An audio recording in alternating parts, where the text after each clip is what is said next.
Dr. Myers.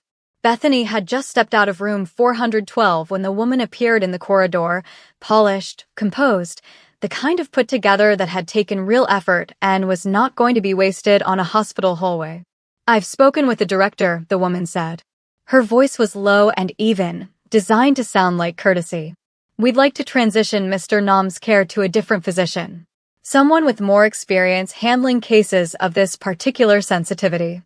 Bethany looked at her, then at the clipboard in her own hand, then back. "I'm the attending physician on this case," she said. "Assigned by the hospital. If the director has something to tell me, he'll tell me himself." The woman stepped slightly closer. "I don't think you understand who you're speaking to." "I understand exactly who I'm speaking to," Bethany said. "Someone who isn't a doctor trying to make medical decisions in my corridor." "That's a no."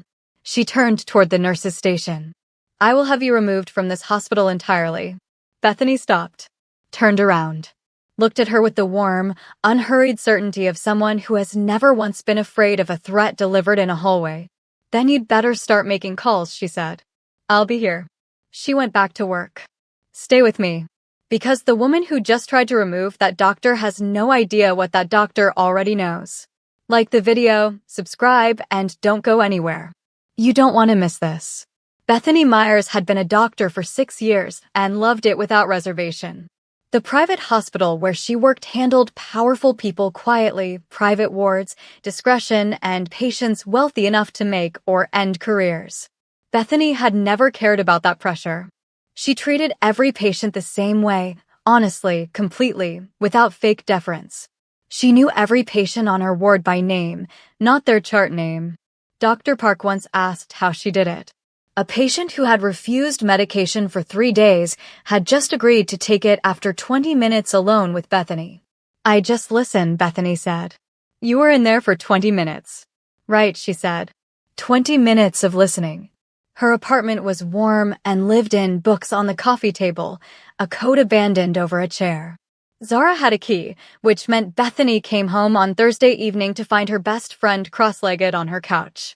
"You need a life outside that hospital," Zara said without looking up. Bethany sighed. "Not this again." "When's the last time you went anywhere that wasn't a hospital?" Bethany.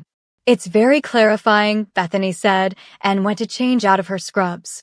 Nam Jinho had been running his family's empire since his father was no longer in the picture at 24. He had spent years being the only wall between Nam Holdings and everything that wanted to take it down. He was good at it. He was better at it than his father had been, which he understood was not something he was supposed to say out loud, and so he never did. He was disciplined and private, and had learned early that showing people exactly how much you knew was always a tactical error. He listened more than he spoke. For weeks, he blamed the exhaustion on work. By the time his body gave out in his office, he had ignored every warning sign. Bethany got the call at 11:42 a.m. Unexplained collapse, male, 32, incoming within the next few minutes. She was already moving before the call ended. She met him at the entrance. He was conscious, barely, but conscious, and she clocked his color, his breathing, the way his body was carrying itself, before she had said a single word to him. She had him stable and in a room within 40 minutes. She ordered a full panel, blood, urine, the works, and told the nurses what she wanted monitored and how often, and then she went and introduced herself to the woman in the waiting area who had been watching her with careful, measuring eyes since she arrived. Yoon Chan had beaten his family to the hospital by nearly 20 minutes. Bethany noted this. She noted the way Chan asked questions, not with the raw fear of someone who loved him and was frightened, but with the precise, directed quality of someone gathering information. She noted the way Chan watched the door to his room. She noted all of it and said none of it and went back to her patient. The blood work came back that evening. Bethany read the blood work twice. Then she went still. The markers were unmistakable. Someone had been poisoning him slowly for weeks. She sat with it for a long time. Then she went to his room. He was awake. He looked like a man who was not used to being horizontal in the middle of a workday and did not particularly like it. He watched her come in with the alert, evaluating the quality of someone who processed people quickly and accurately. "I need to ask you some questions," she said. About what you've been eating and drinking regularly. Your meals, your drinks at work, anything you consume consistently. He looked at her. Something in his expression shifted, not alarm exactly. More like the face of a man who had a very good instinct and was feeling it activate. Why? Because I need a complete picture, she said. Which was true. It was not the whole truth. He answered her questions. She wrote everything down. She told him she would check on him in the morning and that he needed to rest. Doctor, he said, as she reached the door. She turned. What did the blood work show? Get some sleep, Mr. Nam. She went to the waiting room and told the family, Chaein, and his mother Mrs. Nam, who had arrived 40 minutes after Chaein, that it was severe exhaustion and stress-induced collapse. Overwork. He needed rest and observation. Nothing to be alarmed about if he was careful going forward. Mrs. Nam exhaled with the full relief of a mother whose child was going to be all right. Chaein accepted the information with a composed, grateful nod. And for just a fraction of a second, so brief that anyone who was not paying the particular kind of attention that Bethany was paying would have missed it entirely, something behind Chaein's eyes looked less like relief and more like recalibration. Bethany filed it. She went home. She sat on her couch in the dark for a while before she went to bed. What Bethany did not know that night, and would not fully understand until later, was that Yoon Chan had not come to that hospital simply because she cared. There had been a doctor assigned to Nam Jinho's case before Bethany ever got the call. His name was Kang Miho, and he had an arrangement with the Yoon family that had nothing to do with medicine and everything to do with ensuring that if Nam Jinho ever ended up in a hospital bed, what happened next went in a particular direction. He had been on standby for weeks. Chaein had called him the moment Jinho collapsed. But the hospital had already logged Bethany as the attending physician on call. And by the time Dr. Kang arrived at the facility and saw the level of attention on the case, the security personnel in the corridor, the number of eyes already on the room, the sheer quiet visibility of it all, he made a calculation. And then he made himself scarce. He was gone from the building before anyone had thought to look for him. Chaein's move in the corridor the next morning was not arrogance. It was a woman watching the only plan available to her slip away and reaching for the next available lever with both hands. She did not get what she needed. 2 days into his stay, Bethany came for evening rounds after the family had gone. She pulled the chair close to the bed. She sat down. She said, I'm going to tell you something now and I need you to hear all of it before you respond. He looked at her. All right. She told him. Not softened, not packaged straight. What the blood work showed. What it meant. Someone had been poisoning him slowly for weeks. He sat with it for a long time. Long enough that she didn't try to fill the silence. Then he said, How did you know not to tell them? I wasn't sure who was in that waiting room. Bethany said. He looked at her. And something changed in the way he was looking at her, not dramatically, just a small, specific shift. What do you need from me? He said. I need you to think carefully about everything you consume regularly. Your office, your home, anywhere you spend consistent time. I need to know who has access. She paused. And I need you to keep looking like a man who had a stress collapse and is recovering well. He was quiet again. Then you want whoever did this to think it didn't work. I want whoever did this to have no reason to panic or change anything while you figure out what you're dealing with. He nodded slowly. She stood and picked up her clipboard. Get some sleep. Dr. Myers, he said. She looked back. Thank you, he said. Not as a pleasantry. As a real thing. She nodded once and walked out. Discharge day arrived 4 days later. The family was there. Chaein was there, composed, immaculate, playing devoted with the practiced ease of someone who had been playing it for years. She watched Bethany with carefully managed eyes all morning. After the paperwork was done and the family had filed into the corridor and begun making arrangements, Jinho stopped at the door to his room. He turned back. Bethany was updating the discharge notes at the small desk by the window. Thank you, he said. For everything. That's my job, she said, without looking up. Can I take you for coffee? I don't do that with patients. Good thing I'm not one anymore. Something shifted in her composure. Just slightly. Just enough that she looked back down at the notes to buy herself a second. I'm mostly busy, she said. I'll work around your schedule. She looked at him for one more moment. Fine. 1 coffee. He nodded. Left. From the corridor, Zara, who had stopped by to return Bethany's apartment key and had therefore been standing approximately 4 feet from this entire exchange, leaned into the doorway. Bethany pointed at her without looking up. Not a word. I didn't say anything, Zara said. She was already smiling. She had been smiling since thank God I'm no longer one. 1 coffee became 2.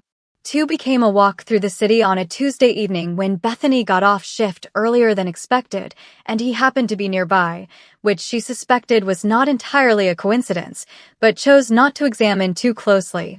The walk became dinner at a small restaurant he knew where nobody looked at anyone else's table. Neither of them named what was happening. Both of them were entirely aware of it. Chan knew within the week. She had people in his circle who kept her informed, not formally, just the ambient network of loyalty and obligation that surrounded a man like Jinho, full of people who understood that the woman he was engaged to was not someone whose interest in information should go unsatisfied. She knew about the coffee.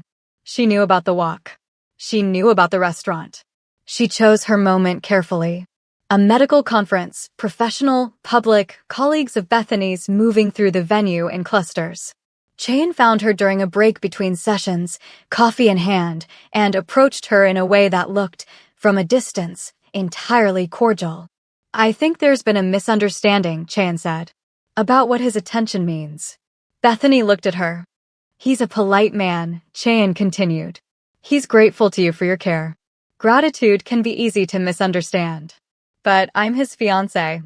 I think it would be better for everyone if you understood that clearly. Nearby conversations quieted. Bethany looked at Chan for a moment. Then she said, You just said fiancé. Yes. The word landed somewhere in her chest, and she kept her face from showing it by the narrowest margin. Fiancé. She turned it over once. Twice. Thought about the walks, the dinners, the way he had looked at her outside the restaurant last week. I appreciate you telling me, she said. Her voice came out even. She was grateful for that. She picked up her conference lanyard and walked into the next session. Chan stood where she was. The colleagues around her were very busy looking elsewhere. Chan found him at his office the next day. She didn't call ahead. She never did. She sat across from his desk and said, I heard you've been spending time with the doctor. She treated me, he said. Past tense and yet. She smiled. Practiced clean. I only mention it because people talk. I'd hate for something casual to reflect badly on her. She seems like she's worked hard for her position. He looked at her. What Bethany and I do with our time is something you and I have never had an agreement about, he said. We both know that. The smile didn't move. What moved was something behind it. She stood, smoothed her jacket, and left. The door closed softly behind her, the sound of a woman who had come looking for a denial and left with a confirmation instead. Bethany did not bring it up with Jinho for 3 days. Not because she was avoiding it, she turned it over and examined it honestly with herself, but because she wanted to be sure she was asking the question she actually wanted answered, and not the one her ego was reaching for. She asked him on a Wednesday evening on a walk, plain and direct the way she asked most things. Chan told me she's your fiancé. Is that true? He was quiet for a moment. They kept walking. There was an arrangement, he said, made between our fathers before either of them died. It was never something I chose. I have been looking for a way to end it properly for the last 2 years. He paused. I have never once treated it as real. I don't believe she has experienced it that way. But that is the arrangement that exists on paper, yes. Is it real? No, he said. Simply, without elaboration. It has never been that. She walked beside him for a moment. You should have told me. Yes, he said. I should have. I'm sorry. She nodded. The call from the hospital director came on a Friday morning. A formal complaint had been filed. A patient's family claiming misdiagnosis. Medical records submitted as evidence. She was being asked to respond to a review board within 14 days. Bethany pulled up the records they had sent. She read through them twice. The patient's name was familiar. She had treated him 8 months ago, a straightforward case, unremarkable outcome. But the notes in the record she was looking at were not hers. The records looked like her work from a distance. Up close, they weren't hers. Someone had built something that looked like her work from a distance. Close enough to file. Close enough to trigger a review. She called Zara. Someone fabricated medical records, she said. Zara was quiet for exactly 2 seconds. Who has access to hospital record systems and enough money to pay someone to use them? Bethany didn't answer. She was already thinking about a woman standing in a medical conference with the particular composure of someone who had lost a battle and was planning a war. She called Jinho. Told him everything. He listened without interrupting. "Send me everything they sent you," he said. "All of it." She did. His people started working. 3 weeks later, he invited her to dinner. Small, private, a restaurant he trusted completely. She arrived slightly early, checked her coat, and slipped to the restroom before he arrived. On her way back, she passed a curtained alcove near the back of the restaurant, semi-private, the kind of booth designed for conversations that didn't need witnesses. She heard Chan's voice. She stopped. "The doctor is still in the picture, which is the problem." A pause. "Listening. I know that. I know. But the original method didn't move fast enough, and now there's too much attention on him for anything direct.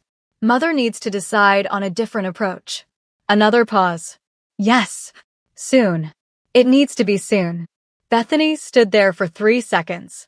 Then she walked to the table, sat down, smiled when Jinho arrived, and was completely, entirely, professionally normal for the entire dinner. She laughed at something he said. She asked him a question about a neighborhood she had been curious about and listened to his answer. In the car afterwards, she turned to him and said, "I need to tell you what I heard." She gave it to him word for word. Every sentence. He listened to the whole thing without speaking. Then he said, quietly, "Her mother." The way he said it, like something clicking into place that had been loose for a long time. "I had suspected Chan of the records," he said. "I assumed she was acting alone. But Chan doesn't plan at that level. She doesn't have the patience for it." He was quiet. "Her mother has always been in the background of this arrangement. I never looked at her directly because I never had a reason to." He paused. "I have a reason now." He looked at Bethany.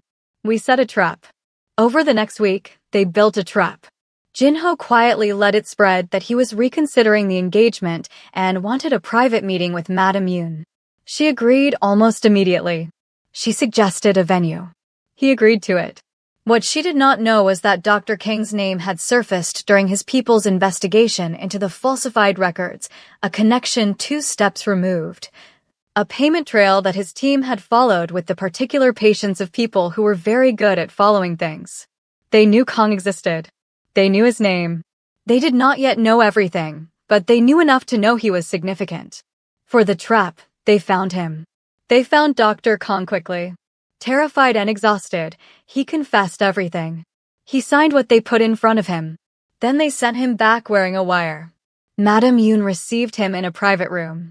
She was composed. She was always composed, and she listened to his apology with the stillness of a woman who had been managing unreliable pieces for a long time. Then she spoke. She spoke about the plan with the careful precision of someone who believed they were among allies. She spoke about what they needed to happen now. She referenced the poisoning in terms that were unambiguous. She referenced Jinho's management, the word she used, manageable, as though it were simply a logistical consideration. She was thorough, because she was always thorough, and thoroughness in that room on that evening was the thing that destroyed her. Jinho had the full recording by nightfall. He called them to the Nam family home 2 days later. His mother was already there. He had told her only that there was something she needed to hear, and she had come. Bethany was not in the room. He had not asked her to be. This was his family and his world handling what it needed to handle, and she had understood that without his having to say it. He laid it out on the table. The toxicology report, the real one, the one Bethany had found and documented and kept. Dr. Kong. The falsified medical records. The recording. He went through it methodically, the way he went through everything. He laid out the evidence calmly. Chan went completely still partway through.